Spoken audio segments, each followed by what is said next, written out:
Rusija tai Lenkai savo nepakeitė. mes Kažkam padėjo. Oi, dabar važinėja į užsienį, kas važinėja?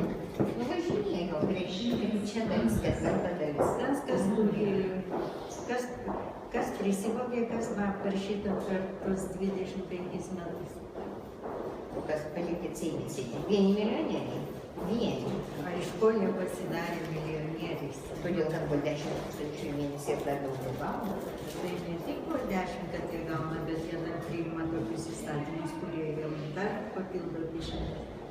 Nu, taip, visokiems, kaip sako, предпринимателям duoda žalią kelią. Verslininkams, taip pasakysiu. Jau Tai taip ir yra, Dieve. Žiūrėkit, YouTube'ai. Kas yra dažniausiai? Uzbekis pasakėčiai. Kirgizai.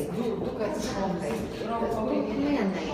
Tadžikai. Niekas nepakeitė savo to pinigėlio. Niekas. Tik tai Estija, Latvija, Lietuva. Kuo jūs stebitės? Visą laiką buvo padlaižiai.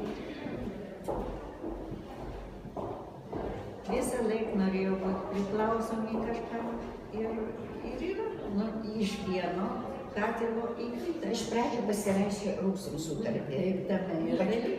Dar buvo nelygus, taip sakant, berovskį. Tai tame ir Tai paskui sako, Rusai mūsų užėmė. Kaip užėmė, kad pasirašė visą vardą? Tai dar tegul dėkoja, kad pristatė, gamyklos buvo, žmonės darbą turėjo. Čia tik pradėjo po to karo visi atsigavo, tie kolūkiai reikia, bet jiegi atsigavo taip, kad Va dabar viršuliškiuose, kiek namų yra pas mane pažįstami, visi tėvai pastatė, būdami kolūkiečiai, jiems kooperatyvus.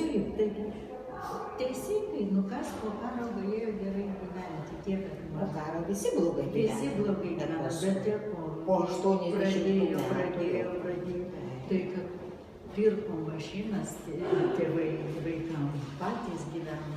Aš tai jums pasakysiu taip, aš dirbau inžinieriumi ir man antro darbo negalima buvo. Tai aš nedarau fondą dėl kadrų, kad parašytų, kad aš darbininkė ir kad aš galėjau dirbti antrą darbą kokią nors. Ar būdėjai, ar valgyti, ar kažką.